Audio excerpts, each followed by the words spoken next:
ৰজা হৰিশ্চন্দ্ৰ চলচ্চিত্ৰখন পৰিচালক কোন আছিল? দাদা চাহেব ফাল্কে।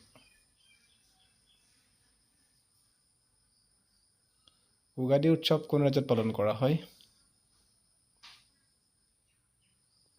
উত্তৰ কৰ্ণাটক, গোৱা, অন্ধ্ৰপ্ৰদেশ আৰু তামিলনাডুত এইখন ৰাজ্যত এই উৎসৱ পালন কৰা হয়।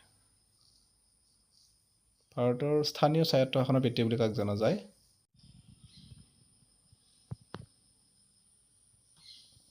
উত্তৰ হ'ব লৰ্ড ৰিপন।